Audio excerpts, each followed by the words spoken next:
باقی تقریباً لوگ نکل گئے تو اللہ نے فرمایا کہ آپ انہیں کہہ دے کہ جب تجارت اور لغلاب کی دیکھتے ہو جو تم بھاگ جاتے ہو اللہ کے رسول کو خطبے میں کھڑے ہوئے، تو اس سے بہترین چیز اللہ کی بات ہے۔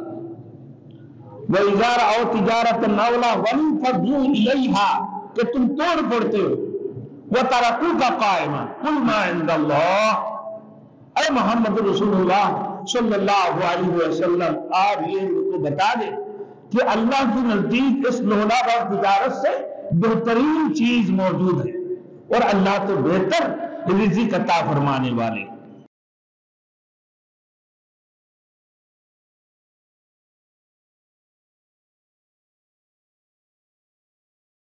Thanks for watching. Don't forget to like, comment, share and subscribe to Maulana Habibullah Ruhani Official. تو ہمیں وَإِذَا رَأَوْا تِجَارَةً أَوْ لَهْوًا انفَضُّوا إِلَيْهَا وَتَرَكُوكَ قَائِمًا۔ پھر اللہ رب العزت نے آگے فرمان کہ جب آپ دیکھیں گے کہ تاجر تجارت کرنے والے دہیہ ابن خلیفہ کلبی کی متعلق بات ہے کہ وہ تجارت کے مال لے کر آیا مدینے میں، اس وقت میں مدینے میں مال اناج کی تنگی بھی تھے، تو وہاں کی تاجروں کا جو سلسلہ تھا کہ بھائی دو ڈبے بجاتے تھے، یہ لغلاب میں شامل ہے، دو ڈبے گانے کی چیزیں، یہ میوزک وغیرہ جو بجتے ہیں، یہ سب چیزیں لغلاب میں شامل ہیں۔ اب وہ تجارت کی جب دو ڈبہ بجنے لگے، رسول مقبول صلی اللہ علیہ وسلم خطبہ دے رہے تھے یا منبر پہ کھڑے تھے، مختلف باتیں ہیں میرے دوستوں، اس میں اختلافات ہے۔ بعض نے کہا کہ بھائی خطبہ مکمل ہو گئے، بعض نے کہا اللہ کے رسول خطبہ دے رہے تھے۔ بہرحال اس دور میں صحابہ اجمعین کی دلوں میں اتنی اہمیت نہیں تھے خطبہ کی، کیونکہ بعض کی قول کے مطابق خطبہ عیدین کی جیسے دیے جاتے تھے، جیسے عیدین کی خطبے ہیں کہ پہلے نماز کے بعد میں خطبہ، بعد میں کہا نہیں خطبہ ہمیشہ جمعہ کا پہلے ہی تھے۔ بہرحال جو بھی بات ہے تو جمعہ کی خطبے کا اتنا اہمیت ان کے دلوں کے اندر نہیں تھے، معلوم نہیں تھے۔ اب وہ لوگ نکل پڑے، سے 12 افراد اللہ کے رسول کے مجلس میں مسجد کے اندر بیٹھے ہوئے، اس میں حضرت جابر رضی اللہ تعالیٰ عنہ، صدیق، عمر فاروق، یہ لوگ بھی موجود تھے۔ باقی تقریباً لوگ نکل گئے تو اللہ نے فرمایا کہ آپ انہیں کہہ دیں کہ جب تجارت اور لغلاب کی دیکھتے ہو جو تم بھاگ جاتے ہو اللہ کے رسول کو خطبے میں کھڑے ہوئے، تو اس سے بہترین چیز اللہ کی بات ہے۔ وَإِذَا رَأَوْا تِجَارَةً أَوْ لَهْوًا انفَضُّوا إِلَيْهَا، کہ تم توڑ پڑتے ہو، وَتَرَكُوكَ قَائِمًا قُلْ مَا عِندَ اللَّهِ، اے محمد رسول اللہ صلی اللہ علیہ وسلم آپ یہ ان کو بتا دیں کہ اللہ کے نزدیک اس لغلاب اور تجارت سے بہترین چیز موجود ہے، اور اللہ تو بہتر رزق عطا فرمانے والے۔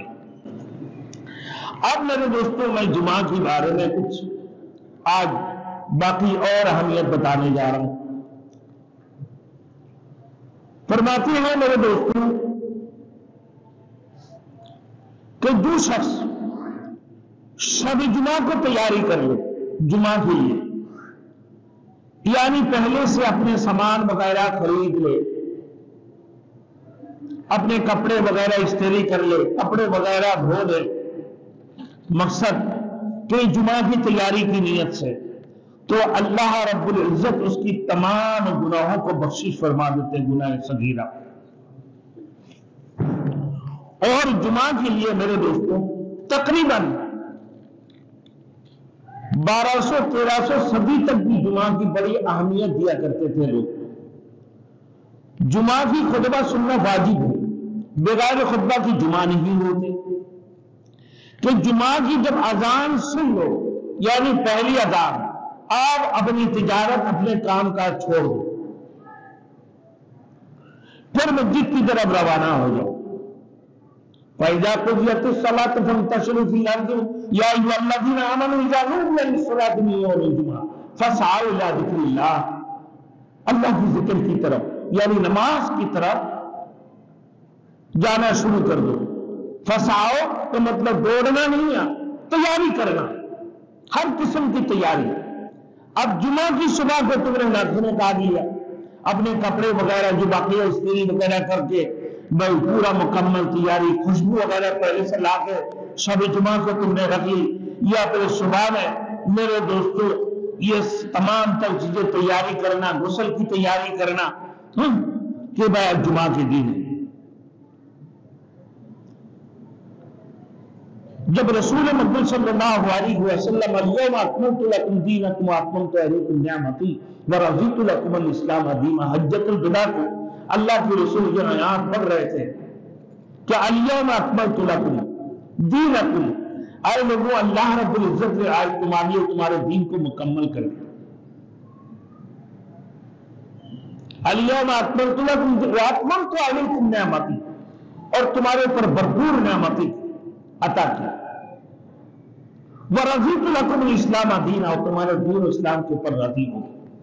تو ایک یہودی بیٹھے ہوئے تھے وہاں، جو کہنے لگا یا رسول اللہ ہمارے مذہب میں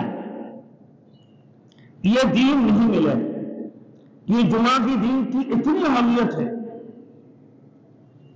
کہ اگر ہمیں یہ دین ملتا تو ہم تو عید دو عیدیں مناتے.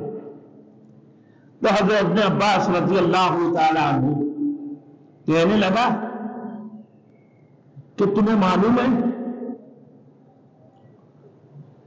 کہ بھائی جمعہ کی دین اللہ کی رسول نے عرفات، ایک تو جمعہ کی دین تھے جس دن اللہ کی رسول نے اليوم اکملت لکم دینکم واتممت علیکم نعمتی ورضیت لکم الاسلام دینا یہ خطبہ دیے تھے، اور دوسرے نمبر وہ عرفات کی دین بھی تھے. تو مسلمانوں کی یہ تو دو عید ایسے بھی ہو گئی، مسلمانوں کی یہ دو عیدیں ایسے بھی ہو گئی.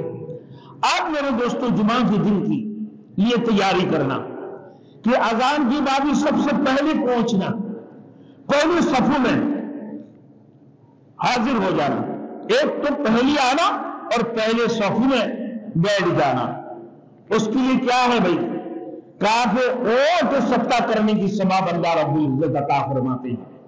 اور پھر اس کی بعد جو آتے ہیں اس کی گائے سبتے کرنے کا، اس کی بعد جو آتے ہیں بکرے سبتے کرنے کا، اس کی بعد مرغی پھر اندر.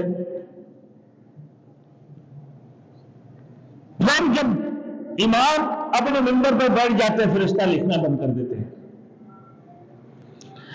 اب یہ بات دیکھیں کہ اسلامی تنظیم کی حقیقت کیا ہے، تنظیم اسلام کی حقیقت کیا ہے. یہ نہیں کہ تنظیم اسلامی جماعت یا سیاسی جماعت کے متعلق یہ بات نہیں، یعنی اسلامی تنظیم کی حقیقت.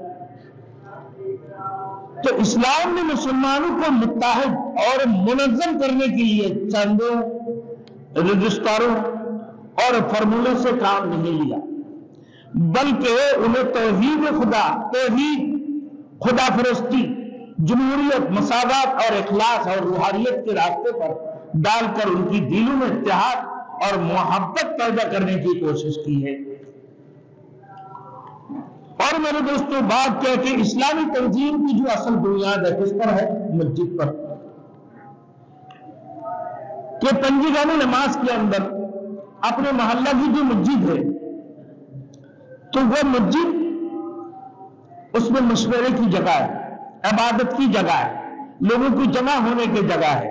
صرف بات یہ نہیں ہے کہ جمعہ کی دن امام اپنے تقریر کرتے ہیں، بیان کرتے ہیں، جہاد کی فضیلت بیان کرتے ہیں، جمعہ کی فضیلت بیان کرتے ہیں، نمازوں کی فضیلت بیان کرتے ہیں، نماز کی فرائض اور سنتیں بیان کرتے ہیں، معاملہ اور معاشرات کی متعلق امام بیان کرتے ہیں کہ بھائی تمام تر اسلام کی جتنے اراکین ہیں اسی کے اوپر فوکس کرتے ہیں، جس کی بنیاد پر یہ اجتماع ہوتی ہے.